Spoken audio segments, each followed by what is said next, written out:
కళ్ళు కైపెక్కించే పోకళ్ళు కాటేస్తే కాదంటానా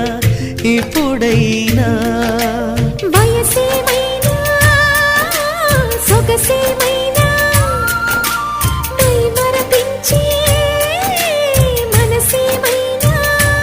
నవ్వు నవరాత్రి నీ కోసం తీసుకువస్తున్నా మైనా ఏమైనావే మన్మథ మాసం